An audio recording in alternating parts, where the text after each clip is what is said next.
Welcome back to Random Romania. I'm Edward. This is an interesting video. This guy is from Paraguay. He's Romanian. He lives in Paraguay. He used to live in Germany. And he's basically explaining how Paraguay is an interesting alternative to Romania for people who are more into their freedom. People are wanting out of Western Europe now to places like Romania, but many people think that Romania is on a path that is ultimately not very good for people who moved here for the supposed freedom that there is in Romania, and now places like Paraguay are looking more appealing. So he's going to basically pitch Paraguay versus Romania. If you're not interested in that kind of thing, then I would tune out at this point. But if you are, feel free to watch the rest of the video. This isn't normally the type of content I plan on putting up on my channel, but it is a subject I'm very interested in, and I'm in the process of setting up other media for publishing such content. So if you're interested in such things, make it clear in the comments and get in touch with me via email, and I will give you more details of my other projects and plans. Thanks. Bye for now. I'm Edward from Random Romania, which is a YouTube channel which my friend probably told you about. And I've been in Romania since 2001, and I'm setting up a community here too, a physical community.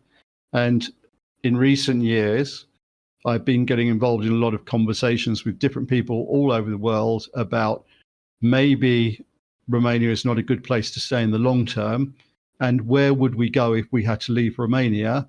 And Paraguay is a place that keeps on coming up again and again. You know, different people from different parts of the world keep on telling me about Paraguay. So I was already interested in Paraguay, and to find a Romanian out there who's probably been through some kind of similar journey to me was very interesting. So I'm interested to hear what you have to say. Hello, I'm Emil, now living from 2021 in Paraguay. Before that, I lived for more than 25 years in Germany, and I have most of my family, and I has been born in Romania, where I live for about the first 28 years of my life. Yeah, and now we can discuss a little bit around the life, the experience I've made in Romania, experience I've made in Germany, and now the experience in Paraguay. The reason why people seem to be interested in Paraguay, as opposed to Romania, for example, is that from what I've heard, I mean, I'll tell you what I've been told about Paraguay, because I'm curious if what I've been told fits the reality from your perspective. But in Romania, there is a trend towards there are Western trends here, which to me don't look very good. You know, when I got here in 2001, there were many things about Romania that were charming. You know, fantastically interesting for me, because I quickly realised that we'd lost a lot of things in England that still existed in Romania. You know, like people growing their own food and being more in touch with nature, stronger families, all these kind of things. And frankly, those are things that Romanians, I think, take for granted to some degree. They don't realize what they've got, you know. So it was interesting for me, because I came from England, discovered all these things about Romania, which I quickly figured out had gone from England, and then discovered that the Romanians don't really appreciate all the good things about their culture and their country. So it was all very confusing, to be honest. And over the years, I figured out what had happened. But now we've got this situation in Romania where I feel like the things that I ran away from in England are now starting to hunt me down in Romania, as it were. And I'm thinking, okay, maybe I'll have to get out of here one day. And where will I go? And Paraguay is on that list because of all the other people I talk to in a similar position to me, with a similar mindset to me all over the globe. Paraguay is on a short list of maybe half a dozen countries that look really interesting. And from what I've been told, it's a lot freer than Europe in terms of what you can do.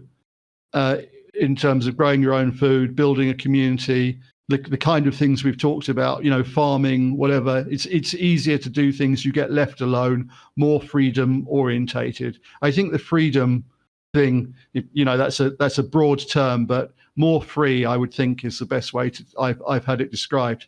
So you can tell me if any of that is right at all, because I have no clue. Yeah, if you like, I can make a comparison. What is easy or not so easy? Romania, Germany, Paraguay. That would be fantastic. Yeah, in that would be Romania, really good. you want to have cows. Yeah.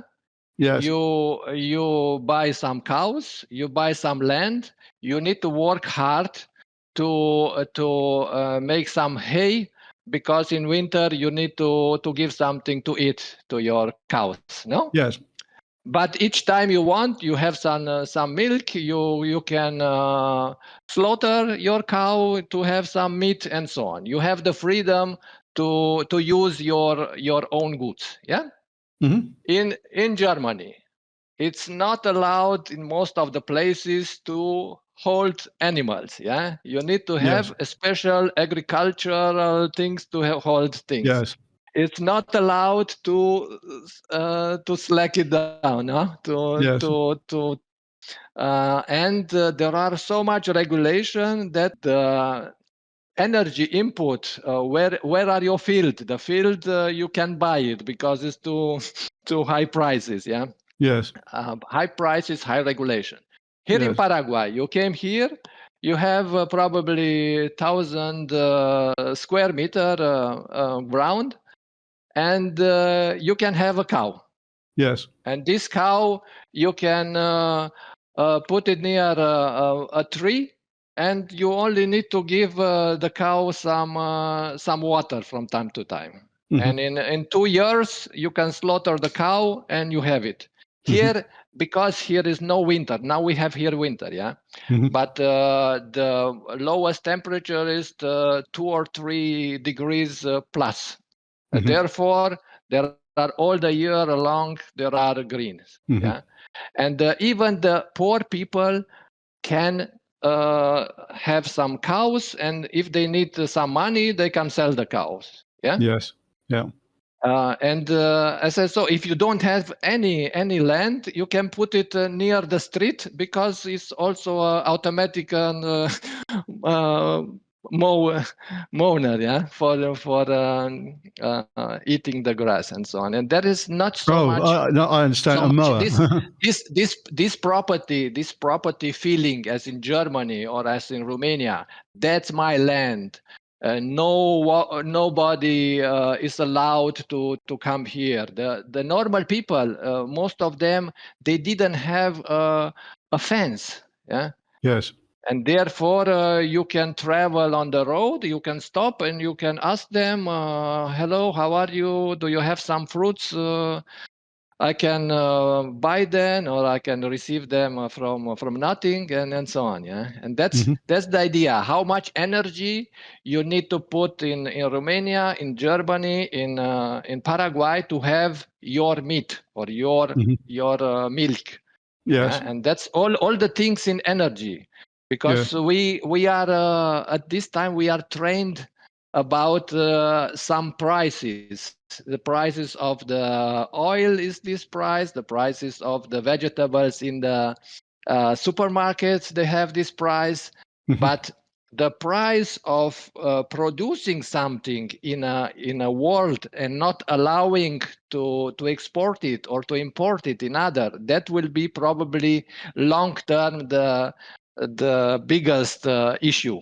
And therefore, here in Paraguay, I think I like to think sometimes in crisis.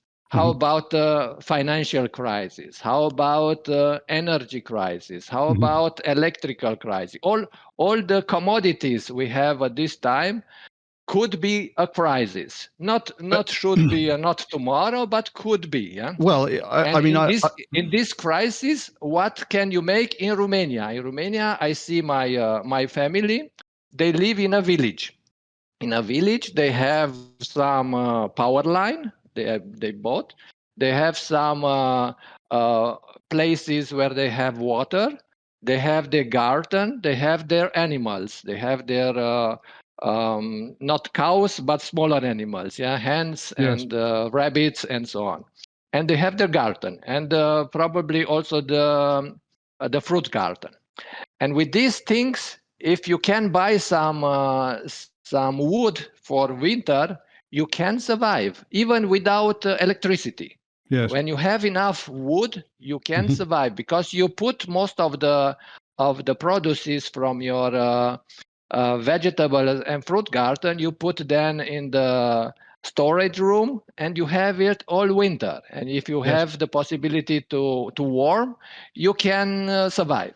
In Germany, if you live only from supermarket and if you don't have the possibility to warm yourself because you don't have the stove and the wood and so on, you can survive.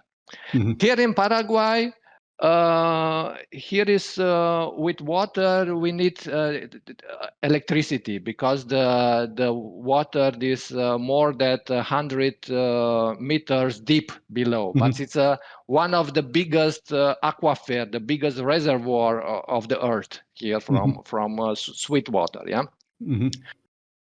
Without electricity, I can survive here because even without electricity, I don't need to most of the time to warm myself with electricity. Yeah, but when outside is nice weather, that is probably 300 days per year.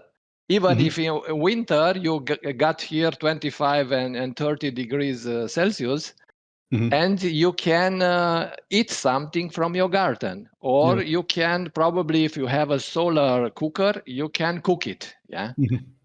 And therefore, without electricity, I can live here. Probably I need a little bit electricity to get some water.